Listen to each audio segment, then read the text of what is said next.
I think this is so we're having a Hey. discussion today about the epidemic of addiction with games and TV and having our attention split all the time into different directions, into many different directions potentially. And so just carry on with what you were just saying about uh This stimulation. So I'm having the absolute pleasure of grand sitting. So we've got our 7-year-old grandson here this week, and it's been a long time since we've had him around, and especially for this length of time without parents. And I know that it's a very commonplace, and this isn't directed at anybody. Absolutely not. This is just a general an observation around this epidemic of gaming and this focus that these young kids, younger and younger. I mean, we had this, our kids had this. It's not, again, I'm not pointing any fingers. Nobody's doing anything wrong. It's a worldwide thing that's happening, or at least Western Canada wide thing. yes, no kidding. So, I just noticed, like, it's not just one device, it's two devices simultaneously. Like there's two different conversations happening here, and this person is so involved in what's going on here. I think, and I want to think, still aware of what's going on in the outside world, because I can call attention and get a response right away, but not, it doesn't work for everybody. So I don't know Mhm. if that's just a me thing. But there's this stimulation thing that's happening. This child is overstimulated with this activity that's happening, and it's so focused and it's so intense that when I take that away, it's all of a sudden, oh my gosh, they're almost like a fish out of water. They don't know where they are. There's some sense of disorientation even. It's panic mode that sets in. I'm just observing this in this child. But when I go from focusing on that with him to let's engage in communication and conversation, let's engage our brains, let's like get fired up and really connect with each other, that is forgotten. And all of a sudden I see this level of engagement that I have not yet experienced. It's pretty friggin' remarkable. Yeah, no kidding. I was reading an article yesterday about a dad was at gymnastics, I think it was, class with his daughter, and his phone happened to die. And so therefore he was watching this class, which normally he'd be like every other parent in the crowd, looking down at their phone, scrolling, wasting time. While this class is going on. And what he noticed was that his child looked up every couple of minutes to look over and have that connection. Mm, Just wanted to be seen. just wanted to be seen. And those kinds of things create secure attachments in our children that So then they carry into their workplace, into their other relationships that they have. I don't know why I'm so emotional about that, but I think of how many times, even before we were scrolling phones, we may have been distracted as parents when our children really just were looking for that connection. And he said he realized how often all of the children are looking over and what they see is their parent disconnected. And then that creates that longing for what they want and what they don't have and what they usually cannot ask for. They don't know how to they ask for don't know what to call it. Yeah. it. Yeah. And that we've become obsessed because this thing comes everywhere, right? Yeah. It comes everywhere with us. It is an attachment that when not recognized as how damaging it can be in our relationships, with our friendships, in our workplaces, right? So kids are, going to school and they're addicted, literally addicted to looking at their phones every couple of seconds to find out if they got a new like or a new message or a new whatever, which means that we are continually looking outside of ourselves for our worth. And that's not new, right? I Nope. mean, I've Nope. experienced that in my lifetime as well. But like you said, the intensity of it, right? Yeah. And the lack of focus in one direction, but many directions, perhaps. There's TV going on in the background or music. You're doing your homework and looking at your phone. And when we distract ourselves like that, our focus becomes fractured. And I don't think that we can fully function in that place. And so, what are we creating Yeah. for our future generations?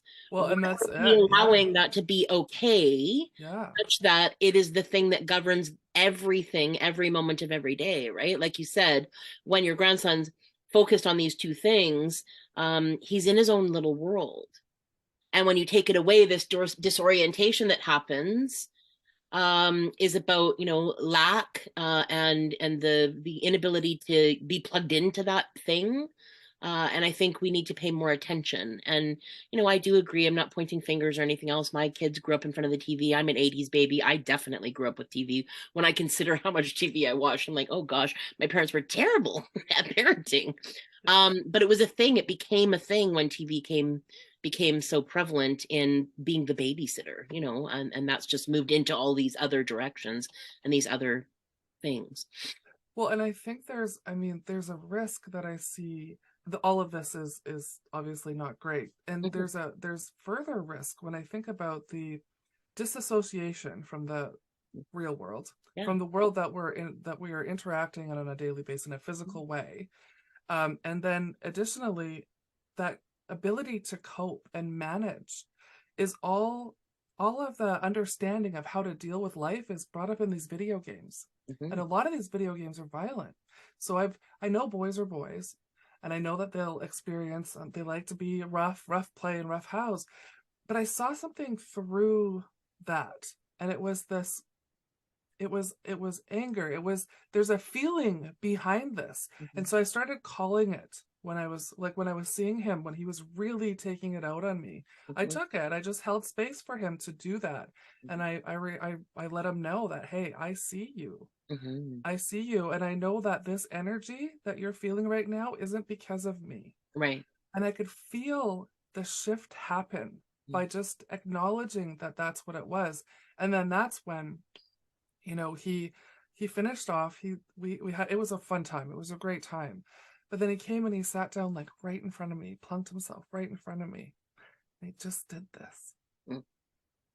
And he had this little sheepish grin.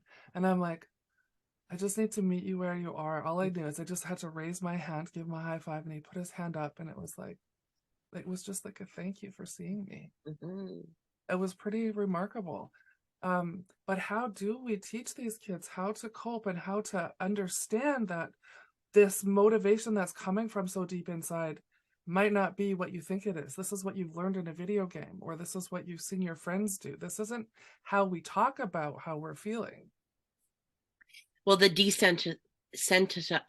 desensitization that happens in the violence that is taken in, right? By brains that are just barely developing, too, right? Like you said, younger and younger, like 2-year-olds know how to operate phones. That would have been unheard of back in the day. Like the go play with the Etch a Sketch and build the Mr. Potato Head, right? You know, and when we're Yeah. interacting like that with AI, and it becomes more and more and more focused or demands more and more of our attention, how do we function? Not just Yeah. cope, but function. How do we Function. have conversations? How do we look someone in the eye? How do we learn how to mitigate, you know, some and not all consumption of this thing that draws our attention, it draws our focus, it has us in addiction. You know, like we jones for the what's going on in this world that is real but not real, right? And how do we learn how to interact? Because I think at this point in time, even, you know, you walk into a restaurant these days and quite often people are sitting at a table, there might be 4 or 6 of them, and everyone's on their phone Oh at my God, some I point hate in that. time. Why are And we I'm like, having okay, so why are you having a meal together? why Like, exactly? and and if you're not noticing that, why not? And how We do we change these things? Because you know the pendulum swung from one side all the way to the other, but how where do we get it to come back to this place of, you know, some but not all? Yep. And I think that we're in trouble with what the generations are going to go through in the idea of addiction is addicting. That's why Yeah. it's called addiction, right? And those things can transfer into drugs or alcohol or what have you, or workaholic, you know, like we can become so obsessed with these other things in order to usually to avoid feelings of some kind, right? Uh, Yeah. to Yeah. avoid the what's going on in the present moment to what's going on in social media these days, right? And then spending and wasting a whole lot of time just scrolling through stuff that doesn't actually really matter or impact our lives in a positive way, in my opinion, right? And I am guilty of that as anyone else. It's like, first thing, I'll just take a little scroll, and then an hour later going, you know, what could I have done productively in that hour? Yeah. In the name of self-care, even, right? Absolutely. And so yeah, the challenge has really been to take him out of that space and find ways to stimulate him in connection. And so we came up with a game. It was kind of like he thought of his favorite animal. And it was funny because the color kept changing and he didn't know all the answers. It's been an absolute hoot. And we even played it with Jake and Alex. They popped by yesterday and it was an absolute hoot. We never got so much. But one of the things that Weston was thinking of was a character out of a show that he's been absolutely obsessed with. Mm-hmm. And I'm gonna put this on the screen a little bit here because I just think this image, you talked about desensitization. Mm-hmm. What is this teaching our kids? So is it the bottom image? Both of them. It's the Okay. same. It's the same group. It's called Poppy Playtime, Okay. and he's obsessed with this. And the images, like they're they're really really dark. Mm-hmm. And if And you you said take a he's look, 7. Let's go back he, to the fact that he's 7. he's 7. These are some of the videos that you can see. There's Wow. a teddy bear tied up on a bed up there. What? Yeah, these images to me are absolutely disturbing beyond words. Mm. And he spends hours a day watching this. And I looked, these guys have over 200 million views on some of their videos. So that's 200 million people in the world that are affected by this content. It's so crazy. And I was talking to my daughter the other day, and she said, we had to lock down our daughter's YouTube consumption and put pretty strong parental controls because there's like, hour-long videos that start off very cute, people playing with whatever, and then there's disturbing images that come later that when you're not watching as a parent, right, that she happened to catch and went, what is going on? Those things are not images that I want in front of my child, but that's I guess the risk in using these devices as time, wasters or babysitters, for lack of a better term, of our children, when we don't actually know what the content is fully. Yeah. And just even micro, moments of, what do they call that when they implant something in a video? Like, just it could take a millisecond to show something, and Just that subliminal, subliminal. right? Yeah. Messages that come along, and how there really isn't any governance on social media and those kinds of things that fully protect our children, and yet they're in our home. So we just assume that they're protected, right? Well, and they're normalizing this. Yeah. Like, there's a sense of grooming even that's happening in terms of, normalization and desensitization. All of these things kind of go together. And just the image of a teddy bear tied up to a bed. I don't know about you, man, but that gives me the freaking creeps. Yeah, no kidding. Well, and it sounds to me like it's a horror porno, not something that a 7-year-old or a child should be watching and consuming. And like you said, he's obsessed, right? Yeah. Becomes Yeah. obsessed, and then he's like, all I can do is focus on this thing. And let's be real, the cognizant brain isn't fully developed at that point in time. They are developing, and we are placing so many things to divert secure attachment in life, right? So then we become obsessed and securely attached with these images or these things that we're consuming, and you can't unring a bell. Okay, so I'm curious about this. And as I was listening to you, it dawned on me, like, I tried to not correct, but to Mhm. try to counteract some Right. of this energy that's being focused there. So we went to the crystal store. He Mhm. loves going to the crystal store with me. And so we walked around and he found a selenite tower And I said, are you sure that's the one he wants? Yep, that's the one. I'm like, you don't want this one? Nope. I said, that one's calling your name. He goes, this one is calling my name. And I thought, great. So he says, well, what is this for? Mm. So I said, well, this is to kind of dispel some of this negative ion energy that you're creating over here. So it'd be good for you to keep it on you at all times. And so he's been doing that. And now, just in thinking about that, it's still a dependency. It's still something that says, I need you in order to be okay. Outside of myself. Yeah. So is that, yeah. So just thinking, am I just replacing one thing with another? It's like when somebody stops smoking cigarettes, often they'll start eating. You know, there's these different patterns of behavior that people do to Stimulate. swallow it, Yeah. to swallow the pain or to hide from that feeling. Well, And and so we are not taught how to sit with our feelings. You know, our parents quite often didn't handle that stuff well. They either, you know, worked too much or drank too much or whatever, or avoided life in the ways that they did. And those are the things that we saw. Therefore, we learned those things and then repeated some of those things potentially with our own children, right? And it yeah. isn't until we become aware of them and then start to question curiously, right? I think it's so often that we go, oh, you know, there I am again, and bring out the stick and start beating ourselves up because we're this, that, the other thing.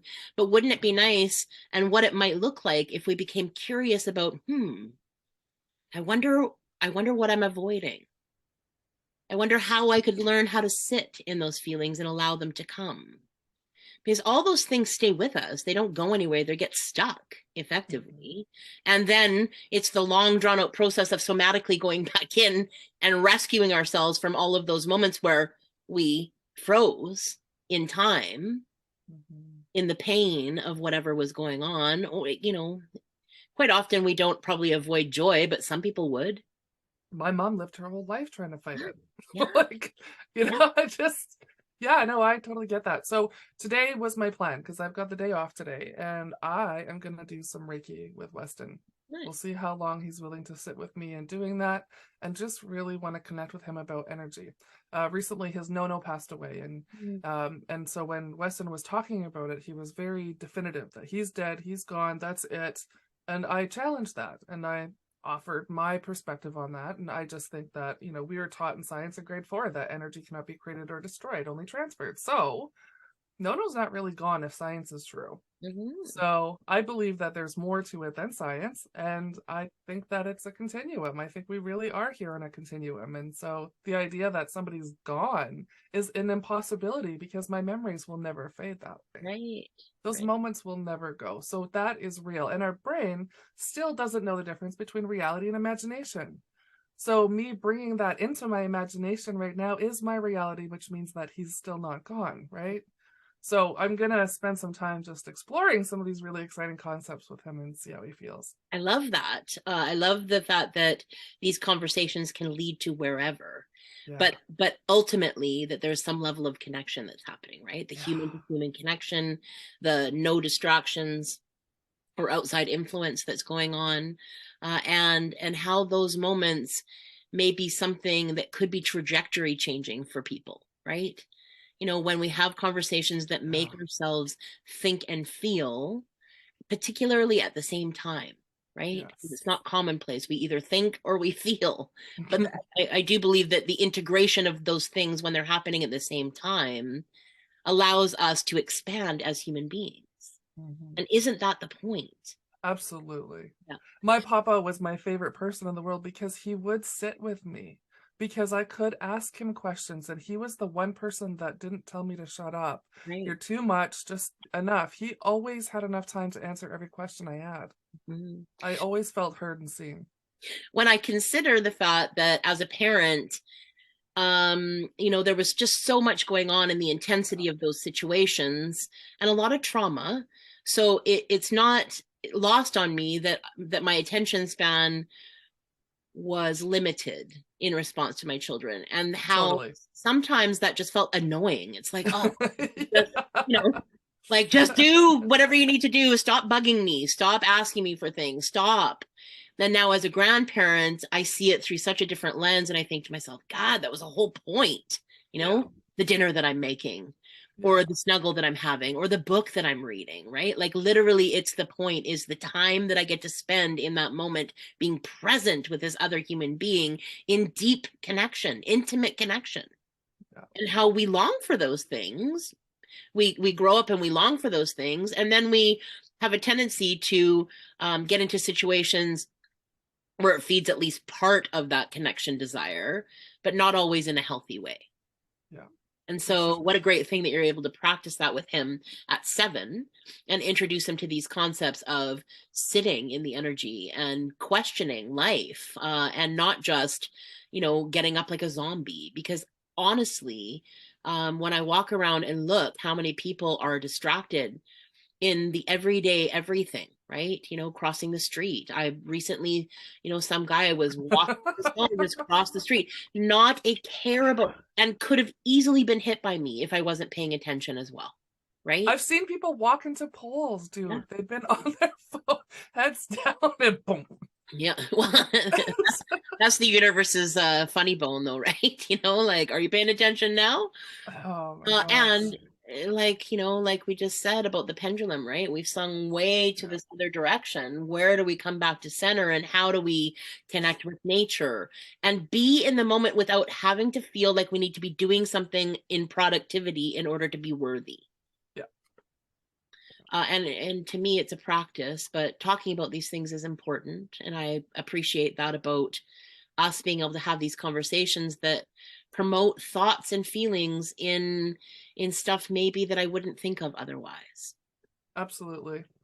And having a like you have grandchildren, I have grandchildren. We had children around the same age. I'm not as close to my grandchildren as you are, my grandson as you are, but just having this connection and this whole new level of learning, it's like auditing the Mhm. pursuit of excellence, or pardon me, assisting the pursuit of excellence as opposed to participating in the Right. pursuit, right? Yeah. Like there's this whole different level of learning that happens at this age and stage. And so to continue to walk this journey and path with you and to share these learnings and growing opportunities with you is just, I mean, this is what we're here for. It's amazing. Thank Well, you you. think of, he is 7. Yeah. We were 9 when we met. Yeah.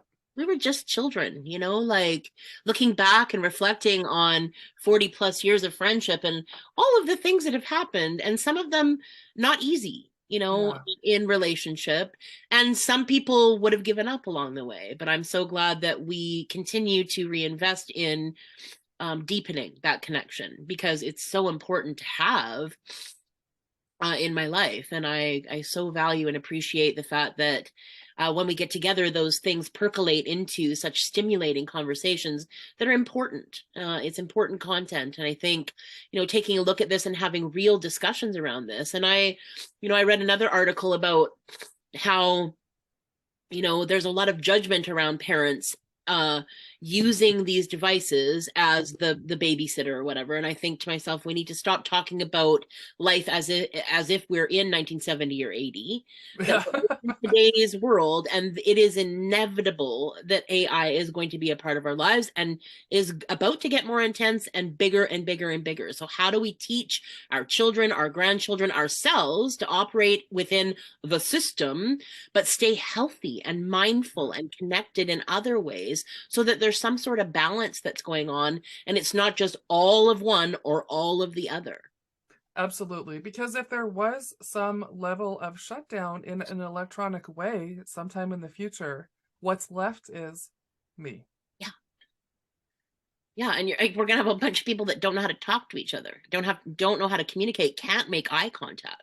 That's, And I mean, COVID definitely exasperated that, in my opinion, where people are unsure about how to walk in the world these days. And there's all these apprehensions that is a felt experience. No matter where I go, someone is feeling, and I'm feeling into, you know, that place of apprehension where we don't know how to function well and be connected in secure ways in a larger sense, right? As a in humanity. yeah. Mm. Yeah. Yeah. And I think about traveling to some of those countries that I was able to travel to just prior to COVID shutting down the world, and how um, simple, Hmm. just sitting in connection, being in community, exploring one's surroundings and taking joy out of those things, like the sun in the sky, Yeah. like the mountain view, like the trees, like really being in that visceral moment to moment, being present instead of being distracted. Yeah.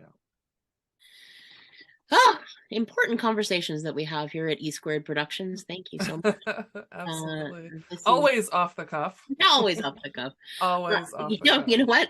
At 8:01, we go, what are we going to talk about today? And then it develops into a really meaningful conversation that I think is important. I'm glad to have had this time with you today. And I'm glad for all the people that may have opinions about this. Please leave your comments in the comment section because we want to hear from you. Subscribe below. Keep us posted on what you want us to talk about. We have a lot of history together, and I'm sure that there's some conversation that we haven't had yet. We are challenging you to bring that one to us. Yeah, absolutely. Sounds good. This is T and me, right? Off the cuff with I'm T. I'm Kate. I'm me. I'm Carol. Yeah. Have a great day, everyone, Yeah. or a great night, great Yeah. week.